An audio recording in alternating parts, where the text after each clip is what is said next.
퇴직하면 많은 분들이 이렇게 생각합니다. 이제 월급은 없어졌지만 그래도 나가는 돈도 조금은 줄겠지. 매일 출근하던 교통비도 줄고 회사 다니며 쓰던 점심값도 줄고 경조사도 예전만큼 많지는 않을 테고 이제는 좀 가볍게 살 수 있지 않을까? 그런데 막상 은퇴 이후의 통장을 들여다보면 생각보다 이상한 장면을 마주하게 됩니다. 월급은 0원이 됐습니다. 그런데 고지서는 0원이 되지 않습니다. 관리비가 옵니다. 전기요금이 옵니다. 통신비가 빠져나갑니다. 병원비도 조금씩 늘어납니다. 그리고 많은 분들이 가장 당황하는 고지서가 하나 있습니다. 바로 건강보험료입니다. 직장 다닐 때는 건강보험료가 그렇게 크게 느껴지지 않았습니다.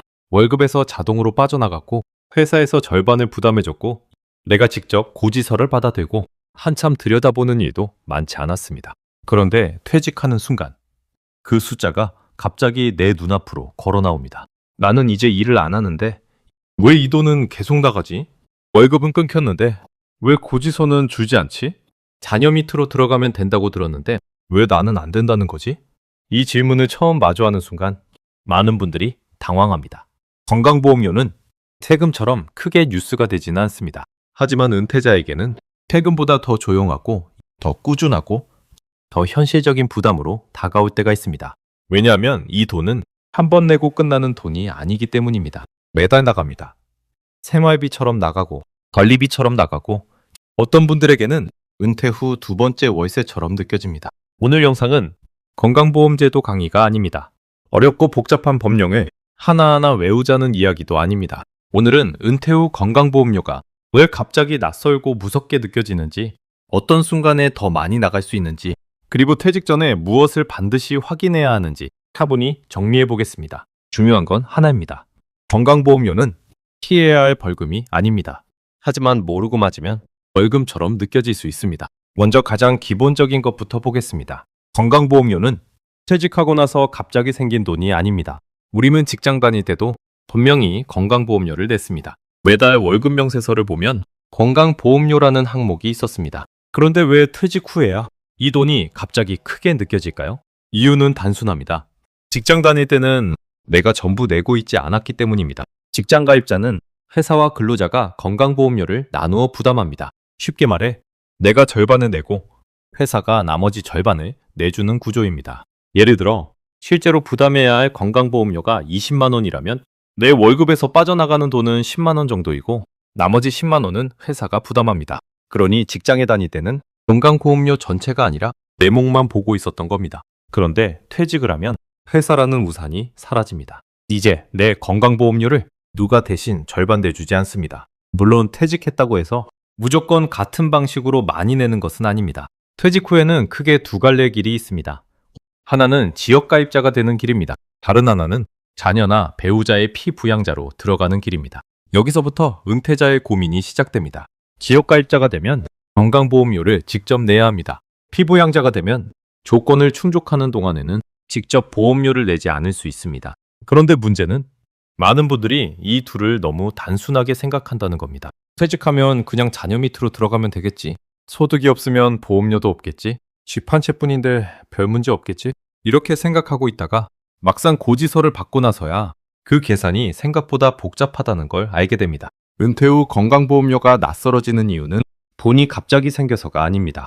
내가 그동안 잘 보지 못했던 계산표가 퇴직 이후에 정면으로 보이기 시작하기 때문입니다. 퇴직 후 건강보험에서 가장 먼저 확인해야 할 질문은 이것입니다. 나는 지금 어떤 가입자인가? 직장 가입자인가? 지역 가입자인가? 피부양자인가? 이 세 가지를 구분하지 못하면 건강보험료 이야기가 전부 헷갈립니다. 직장 가입자는 회사에 다니면서 월급을 받는 사람입니다. 보험료는 주로 월급을 기준으로 계산됩니다. 월급이 있고 회사가 있고 회사와 본인이 보험료를 나누어 냅니다. 반면 지역 가입자는 직장에 속하지 않은 사람입니다. 자영업자, 프리랜서, 은퇴자 중 상당수가 여기에 해당할 수 있습니다. 지역 가입자가 되면 보험료 계산 방식이 달라집니다. 월급 하나만 보는 것이 아닙니다. 소득을 보고 재산을 보고 자동차까지 봅니다. 이 부분에서 많은 분들이 놀랍니다. 나는 이제 월급이 없는데요? 맞습니다. 월급은 없을 수 있습니다. 하지만 지역가입자 계산표는 월급만 묻지 않습니다. 이자 소득이 있는지 봅니다. 매당 소득이 있는지 봅니다. 사업 소득이 있는지 봅니다. 근로소득이 있는지 봅니다. 연금소득이 있는지 봅니다. 기타 소득이 있는지도 봅니다. 그리고 재산도 봅니다. 주택이 있는지, 건물이 있는지, 토지가 있는지, 월세나 월세 보증금이 있는지, 자동차가 부과 대상인지도 따집니다. 이게 지역가입자가 된다는 것의 의미입니다. 단순히 고지서를 받는 사람이 바뀌는 게 아닙니다. 보험료를 보는 눈 자체가 바뀌는 겁니다. 직장가입자 시절에는 월급이라는 한 줄짜리 창문으로 나를 봤다면 지역가입자가 되면 소득, 재산, 자동차라는 여러 개의 창문으로 나를 봅니다. 그래서 은퇴자의 입장에서는 조금 억울하게 느껴질 수 있습니다. 나는 일을 그만뒀는데 계산표는 오히려 더 많은 것을 묻기 때문입니다. 그런데 이 구조를 미리 알고 있으면 고지서를 받아도 덜 당황합니다. 왜 이렇게 나왔지?가 아니라 이 항목들이 반영됐구나 하고 볼 수 있습니다. 은퇴 후 건강보험료 관리의 출발점은 보험료를 무조건 줄이는 것이 아닙니다. 먼저 내가 어떤 자격으로 건강보험에 들어가 있는지 그리고 어떤 기준으로 계산되고 있는지 아는 것입니다. 지역가입자 이야기를 조금 더 해보겠습니다. 많은 은퇴자들이 건강보험료에서 가장 크게 당황하는 순간은 바로 이때입니다. 나는 지금 일을 안 합니다. 사업도 안 합니다. 월급도 없습니다. 그런데 왜 보험료가 이렇게 나오죠?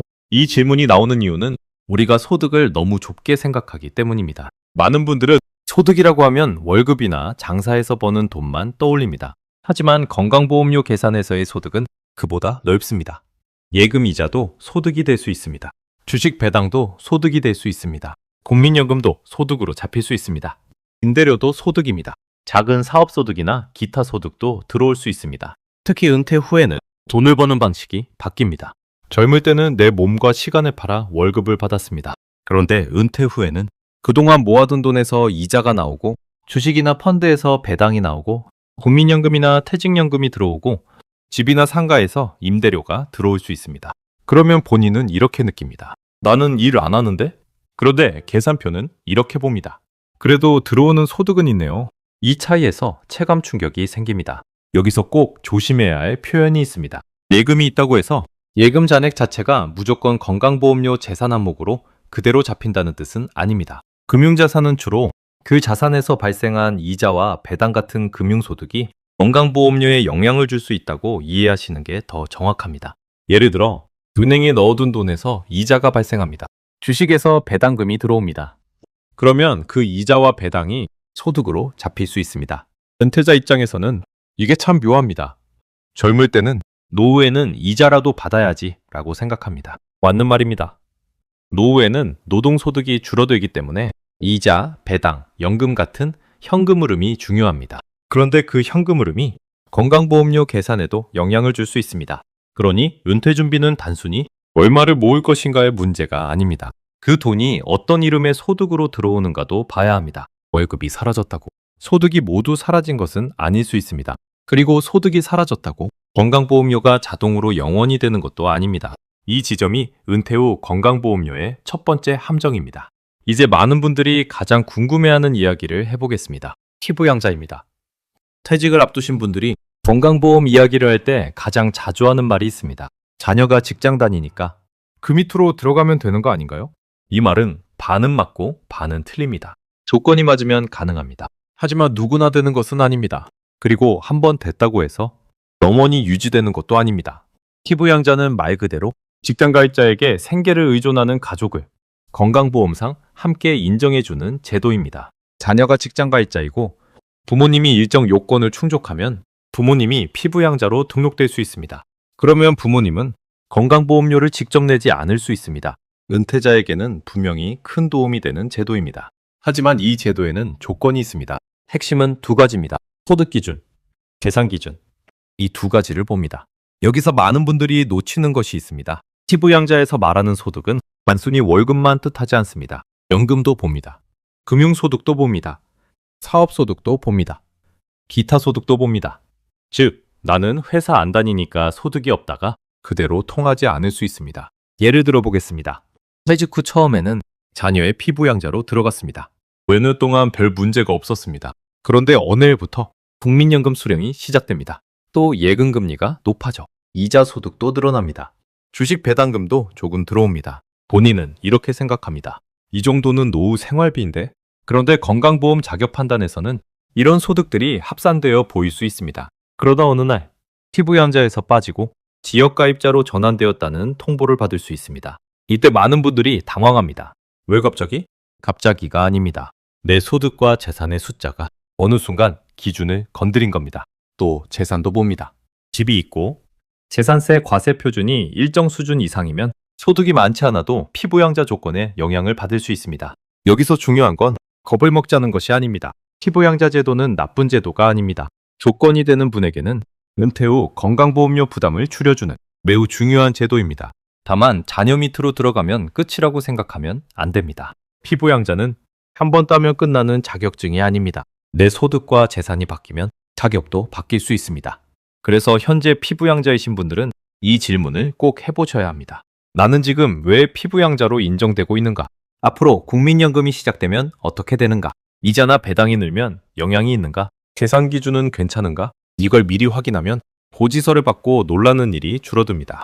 이번에는 많은 분들이 감정적으로 가장 억울해하는 부분입니다. 연금입니다. 국민연금은 내가 젊을 때부터 오래 납부한 돈입니다. 직장 다니며 월급에서 빠져나갔고 사업하신 분들은 지역가입자로 직접 납부했고 수십 년을 기다려 노후에 받는 돈입니다. 그러니 이런 반응이 나올 수 있습니다. 국민연금은 내가 낸 돈을 돌려받는 건데 왜 건강보험료 계산에 또 들어가나요? 이 질문 충분히 이해됩니다. 하지만 건강보험료 계산에서는 소득의 출처보다 지금 발생하는 소득의 성격을 봅니다. 국민연금도 노후에 매달 들어오는 소득입니다. 그래서 건강보험료 계산에서 연금소득이 반영될 수 있습니다. 다만 여기서도 중요한 점이 있습니다. 연금소득이 그대로 전부 반영되는 방식과 이자배당 소득이 반영되는 방식은 다를 수 있습니다. 지역가입자 보험료 산정에서 이자, 배당, 사업, 기타 소득은 연간 소득 금액의 100%가 적용되고 근로소득과 연금소득은 일정 비율만 적용되는 구조입니다. 그래서 정확한 금액은 본인 소득 종류와 금액을 넣어 공단 기준으로 확인해야 합니다. 하지만 큰 방향은 분명합니다. 연금은 건보료와 완전히 무관하지 않습니다. 이 사실을 모르면 연금 수령이 시작된 뒤 당황할 수 있습니다. 연금을 받기 시작했는데 왜 보험료가 달라졌지? 이런 일이 생길 수 있습니다. 여기에 금융소득도 붙습니다. 은퇴 후에는 예금이자가 중요해집니다. 젊을 때는 예금이자가 조금 붙어도 크게 신경 쓰지 않았을 수 있습니다. 하지만 은퇴 후에는 이자 몇십만 원, 배당 몇십만 원이 생활비에 도움이 됩니다. 문제는 이 돈들이 소득으로 잡힐 수 있다는 점입니다. 물론 이자와 배당이 생긴다고 해서 무조건 건강보험료가 폭발한다는 뜻은 아닙니다. 그렇게 과장하면 안 됩니다. 하지만 아예 상관없다고 생각하는 것도 위험합니다. 노후 현금 흐름을 만들 때는 돈이 들어오는 것만 볼 게 아니라 그 돈이 들어온 뒤 보험료, 세금, 다른 제도 기준에 어떤 영향을 주는지도 함께 봐야 합니다. 은퇴 후에는 수익률보다 중요한 게 있습니다. 바로 수년 금흐름입니다. 내 통장에 들어온 돈에서 실제로 매달 빠져나가는 돈을 빼고 얼마가 남는가. 건강보험료는 그 수년 금흐름을 조용히 바꿀 수 있는 항목입니다. 이번에는 재산 이야기입니다. 이 부분에서 가장 많은 분들이 억울함을 느낍니다. 특히 집 한 채 갖고 계신 분들입니다. 이런 말씀을 하십니다. 이 집은 내가 평생 벌어서 산 집입니다. 팔 것도 아니고 여기서 계속 살아야 합니다. 집값이 올랐다고 해도 내 통장에 돈이 들어온 건 아닙니다. 그런데 왜 건강보험료에 영향을 주나요? 맞습니다. 이 감정은 충분히 이해됩니다. 집은 현금이 아닙니다. 집값이 올라 당장 밥값으로 쓸 수 있는 돈이 생기는 것은 아닙니다. 집을 팔지 않은 한 그 돈은 내 통장에 들어오지 않습니다. 그런데 지역가입자 보험료 산정에서는 재산이 일정 부분 반영됩니다. 주택, 건물, 토지, 전월세 보증금 같은 요소들이 보험료 계산에 들어갈 수 있습니다. 그래서 현금 흐름은 빠듯한데 재산 때문에 보험료가 예상보다 높게 느껴지는 일이 생깁니다. 이게 은퇴자의 현실과 제도 계산 사이의 간격입니다. 제도는 숫자를 봅니다. 은퇴자는 현금 흐름을 봅니다. 제도는 재산이 있다고 보고 은퇴자는 쓸 돈이 없다고 느낍니다. 이 간격에서 불만이 생깁니다. 그렇다고 해서 재산을 무조건 없애야 한다는 뜻은 아닙니다. 명의를 함부로 바꾸거나 집을 성급하게 처분하거나 자녀에게 급하게 넘기는 식으로 접근하면 증여세, 상속, 기초연금, 가족가입 등 같은 더 큰 문제가 생길 수 있습니다. 건강보험료 하나만 보고 재산 구조를 바꾸는 것은 위험합니다. 여기서 필요한 건 극단적인 행동이 아니라 점검입니다. 내 집이 건강보험료에 어떻게 반영되는지, 재산세 과세 표준이 어느 정도인지, 전월세 보증금이 반영되는 구조는 어떤지, 자동차가 부과 대상인지 아닌지 이걸 먼저 확인해야 합니다. 특히 자동차도 한번 봐야 합니다. 예전에는 자동차가 지역가입자 보험료에 상당히 신경 쓰이는 항목이었습니다. 지금은 부가 제외 기준들이 있고 차량 연식이나 배기량, 차량 가액 등에 따라 대상이 달라질 수 있습니다. 그러니 차 있으면 무조건 오른다도 아니고 차는 이제 전혀 상관없다도 아닙니다. 본인 차량이 부과 대상인지 확인하는 게 정확합니다. 맹태우 건강보험료는 막연히 무서워할수록 더 커 보입니다. 반대로 항목별로 나누어 보면 어디서 영향이 생겼는지 보입니다. 소득 때문인지, 재산 때문인지, 자동차 때문인지, 피부양자 자격 때문인지 이렇게 나누어 봐야 대응도 가능합니다. 여기까지 들으시면 이런 생각이 드실 수 있습니다. 그럼 퇴직하면 바로 지역가입자가 되고 보험료가 많이 나오면 그냥 내야 하나요? 꼭 그렇지는 않습니다. 퇴직 직후에 확인할 수 있는 선택지가 하나 있습니다. 바로 임의 계속가입 제도입니다. 이 제도는 간단히 말하면 퇴직 후 일정 기간 동안 직장가입자 때의 기준을 이어서 적용받을 수 있는 제도입니다. 쉽게 표현하면 회사는 그만뒀지만 건강보험료는 한동안 직장가입자 방식처럼 낼 수 있는 선택지입니다. 왜 이게 중요할까요? 지역가입자로 전환됐을 때 보험료가 갑자기 높아지는 분들이 있습니다. 이런 분들은 임의 계속가입을 선택하는 것이 일정 기간 유리할 수 있습니다. 반대로 지역가입자로 계산한 보험료가 오히려 더 낮게 나오는 분들도 있습니다. 그런 분들에게는 임의 계속가입이 꼭 유리하지 않을 수 있습니다. 그러니까 핵심은 비교입니다. 퇴직 전 직장가입자 기준으로 낼 보험료와 퇴직 후 지역가입자로 바뀌었을 때 예상 보험료를 비교해야 합니다. 둘 중 어느 쪽이 내게 유리한지 봐야 합니다. 여기서 중요한 건 신청 시기입니다. 이 제도는 나중에 몇 년 지나서 그때 할 걸 하고 선택할 수 있는 것이 아닙니다. 퇴직 직후 일정 기간 안에 확인하고 신청해야 합니다. 그래서 퇴직을 앞두신 분들은 퇴직금, 실업급여, 국민연금만 보지 마시고 건강보험 일정도 달력에 적어두셔야 합니다. 퇴직 후에는 처리할 일이 많습니다. 회사 서류 정리해야 하고, 퇴직금 확인해야 하고, 연금도 알아봐야 하고, 세금도 봐야 하고, 새로운 생활 리듬도 잡아야 합니다. 그 와중에 건강보험은 뒤로 밀리기 쉽습니다. 그런데 이걸 놓치면 나중에 아까운 선택지를 잃을 수 있습니다. 퇴직 전 체크리스트에 반드시 넣어두셔야 합니다. 퇴직 후 내 건강보험료는 얼마인가? 지역가입자 예상보험료는 얼마인가? 임의 계속가입이 유리한가? 신청 기한은 언제까지인가? 이 네 가지입니다. 이것만 확인해도 퇴직 직후에 불필요한 당황을 많이 줄일 수 있습니다. 건강보험료 이야기를 할 때 많은 분들이 놓치는 항목이 하나 더 있습니다. 장기요양보험료입니다. 건강보험료 고지서를 자세히 보면 건강보험료 아래에 장기요양보험료가 함께 표시되어 있습니다.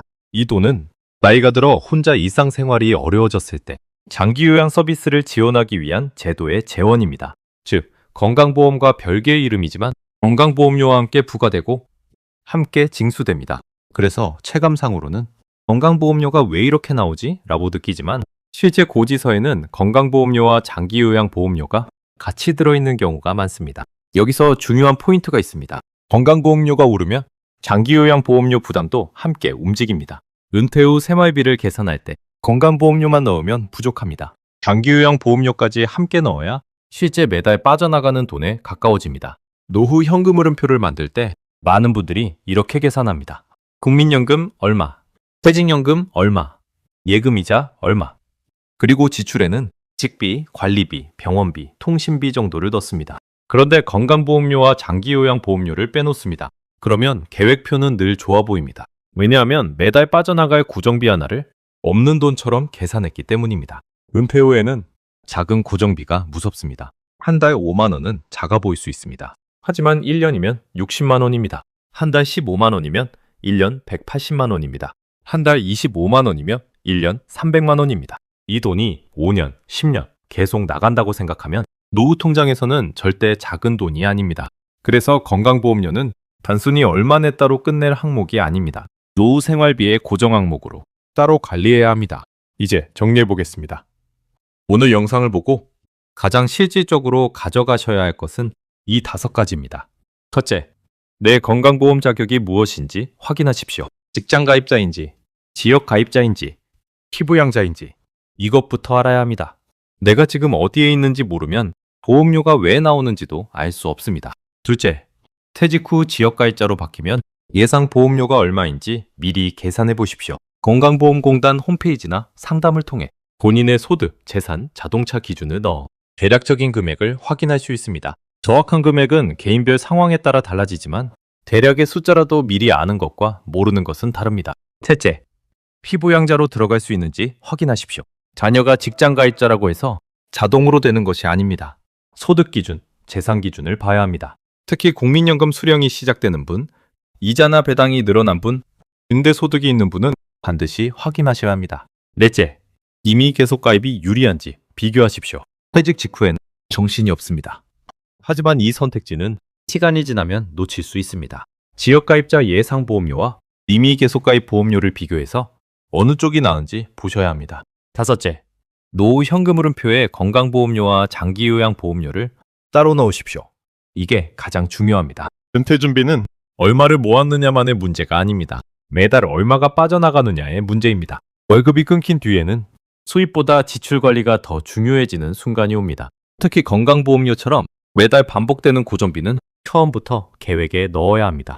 이 5가지를 확인하면 적어도 고지서를 받고 왜 이렇게 나왔지? 하고 멍해지는 일은 줄일 수 있습니다. 오늘 이야기를 정리하겠습니다. 건강보험료는 은퇴 후 갑자기 생긴 벌금이 아닙니다. 우리가 병원에 갈 때, 치료를 받을 때 큰 병 앞에서 무너지지 않도록 버텨주는 중요한 사회보험입니다. 그러니 건강보험료를 무조건 나쁜 돈처럼 볼 필요는 없습니다. 하지만 문제는 준비 없이 맞을 때입니다. 월급은 끊겼는데 고지서는 계속 옵니다. 나는 일을 안 하는데 연금과 이자와 재산이 계산표에 올라갑니다. 자녀 밑으로 들어가면 된다고 생각했는데 소득과 재산 기준에서 걸릴 수 있습니다.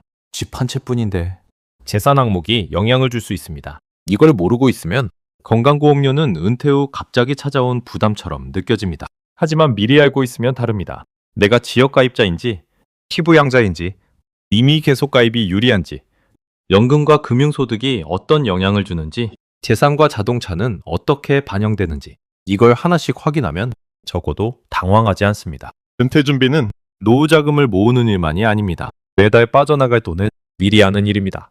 건강보험료는 그 중에서도 반드시 확인해야 할 첫 번째 고정비입니다. 어떤 분들에게는 은퇴 후 두 번째 월세처럼 느껴질 수 있습니다. 그래서 오늘 영상의 결론은 이것입니다. 건강보험료는 피할 돈이 아니라 계산해야 할 돈입니다. 모르고 내면 부담이고 알고 준비하면 관리할 수 있는 고정비입니다. 앞으로 이 채널에서는 환율이나 주식시장만 보지 않겠습니다. 그 숫자들이 결국 우리 노후 통장에 어떻게 도착하는지, 은퇴 후 매달 빠져나가는 돈은 무엇인지, 그리고 어떤 제도를 미리 확인해야 하는지 계속 쉽게 정리해드리겠습니다. 다음에는 기초연금, 피부양자 기준, 국민연금처럼 은퇴 이후에 꼭 챙겨야 할 돈 문제를 하나씩 이어서 보겠습니다. 오늘 영상이 도움이 되셨다면 은퇴를 앞두신 분이나 이미 은퇴하신 가족분께 한번 공유해 주셔도 좋겠습니다. 이런 정보는 혼자 알고 있는 것보다 가족이 함께 알고 있을 때 훨씬 더 큰 힘이 됩니다. 고맙습니다.